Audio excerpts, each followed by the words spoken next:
Hola, estoy leyendo aquí un libro que he cogido de la biblioteca. Bajé a la biblioteca y encontré este libro y me lo traje. Es acerca del santo Serafín. Está en ruso, pero bueno, con un poco de esfuerzo lo he leído entero. La biblioteca es que no tiene libros en español. Y es muy bonito. Sale, bueno, la foto de Serafín, que siempre iba encorvado, iba siempre así porque le pegaron de palos. En una ocasión le pegaron de palos unos ladrones, le dejaron chueco, como dicen en Chile. Y, y así iba, ¿no? Todas las páginas, la verdad que es un cuento precioso. O un libro precioso, más que un cuento. No vamos a llamarlo cuento. Viene con unas palabras del santo al principio. Y cuenta la historia. Era un niño que nació de un mercader en Kursk, en la ciudad rusa de Kursk. El padre se llamaba Isidoro, la madre Agatea. Y en 1754, un 20 de julio, nació el niño. Le pusieron por nombre Prohor, un nombre ruso.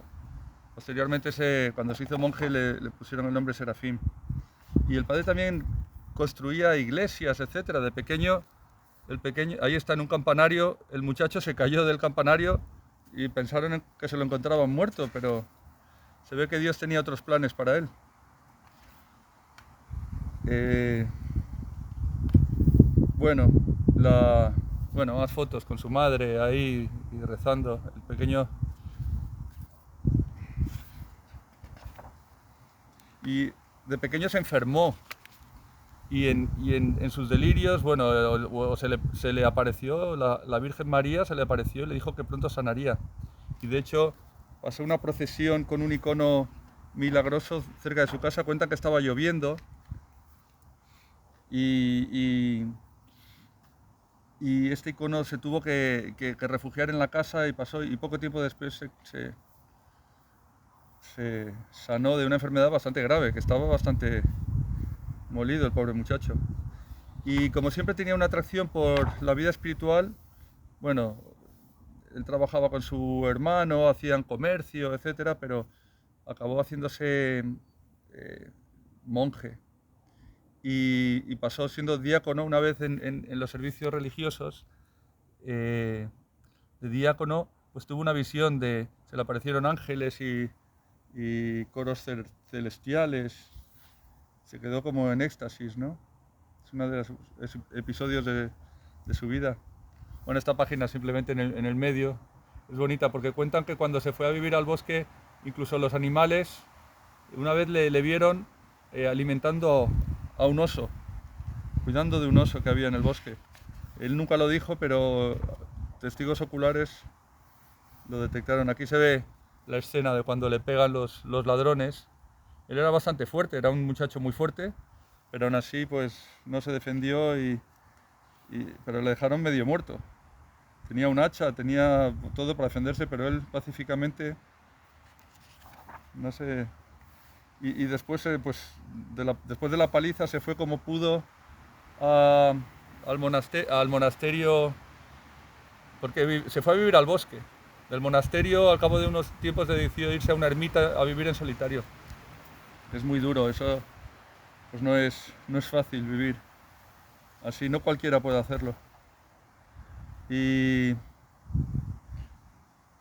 pero tiempo después regresó al bosque y entonces oraba, rezaba continuamente, pero eh, una noche empezó a oír ruidos, cosas. Bueno, el que no sea creyente pues le dirá esto, qué historias, ¿no? Pero así sucedió. Eh, Empezó a oír ruidos, etcétera, y empezaron a aparecérsele demonios físicamente, golpeando la puerta, etcétera. Entonces decidió irse a rezar al bosque, bueno, y sobre una piedra. Aquí en el libro cuenta que estaba, eh, que por el día rezaba en su ermita, en su celda, y por la noche iba al bosque a rezar sobre la piedra. Y así pasó durante, yo qué sé, 1000 días. sí, 1000 días, dice aquí. Yo no sé si los contarían o qué, pero 1000 días pidiendo y rogando a, a la Madre de Dios que intercediera por él para superar esas pruebas, las, las presiones del demonio. Y la gente acudía a él, acudía a pedirle consejo. Y una vez se le presentó gente pues con mala intención. Era un soldado, quería, en esta imagen, según cuenta, pues era un militar que le pidió consejo porque él tenía algún poder de clarividencia, de ver lo que iba a pasar, etc. Y este hombre vino con malas intenciones porque quería derrocar pues eso, derrocar al zar, ¿no? Entonces estaba junto a una fuente, un manantial santo, y el manantial empezó a teñirse de negro, ¿no? Y se dio cuenta de que el hombre no venía con buenas intenciones, que era un masón, que lo que quería era, le venía como pidiendo consejo espiritual, etcétera, pero en verdad tenía malas intenciones. Bueno, tiene aquí visiones que tuvo sobre el fin de la Revolución Rusa. Fijaros que todavía ni siquiera había llegado, esto ya era todavía por el 1700 o... Perdón, ¿cuándo nació? Ay, yo me lío con las fechas. Si nació en 1754, a ver que haga... Pues murió en 1800, sí, murió 100 años antes de la Revolución Rusa. 100 años, ahora dirá la fecha, ahí lo ponía.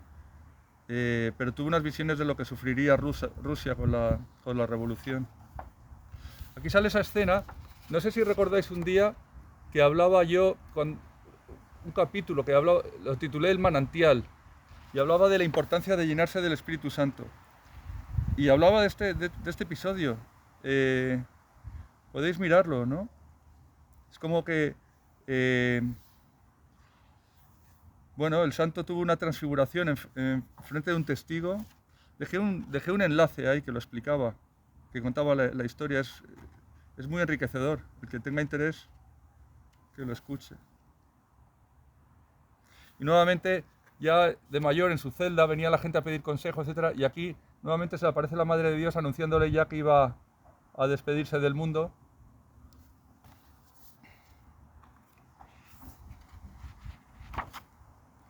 Y murió, bueno, él mismo hizo su propio ataúd de roble, lo tenía preparado, ya sabía cuándo tenía que irse, y un día se despidió, aquí lo pone, el 1 de enero de 1833, se despidió, fue a la última misa, a la liturgia, y el día 2 de enero murió, pero se lo encontró de rodillas, un monje se lo encontró de rodillas, apoyado en posición de oración y reclinado sobre el ambón sobre el que rezaba, pero estaba ya muerto. Lo encontró un monje ahí. Y bueno, y así termina aquí la historia.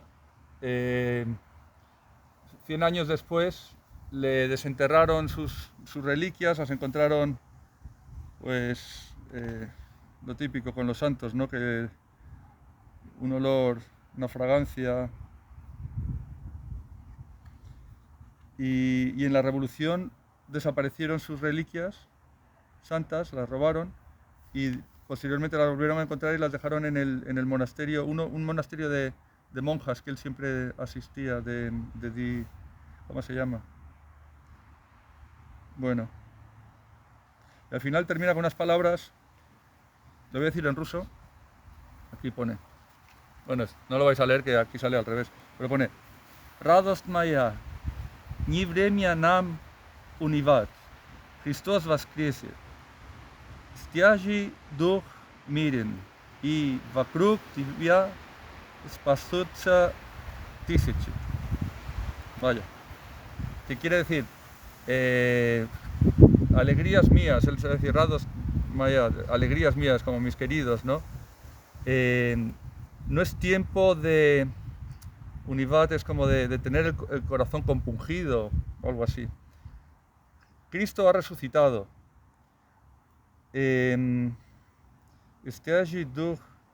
Miren y mantén el corazón, el espíritu en paz, mantén el espíritu en paz y alrededor tuyo se salvarán miles. Esas son sus palabras. Bueno, al que no le interesa la vida espiritual le habrá parecido muy aburrido este capítulo y muy largo además, pero al que sí le interese, le animo a leer la vida de los santos. Yo creo que hay varias formas de entender, de poder descubrir el cristianismo, y una de ellas es leyendo vidas de santos, porque los santos, cada uno la ha vivido de una manera, pero siempre con el fundamento de la fe, y todos te enseñan. Y al final, como le decía yo a mi sobrino Gonzalo, le decía, vivimos solamente una vez. Y si vivimos una vez hay que hacer lo que es verdaderamente importante. ¿Qué es importante? Bueno, ahí dejo la pregunta, que cada uno lo piense. Nada, hoy me ha tocado predicar. Os dejo con Serafín.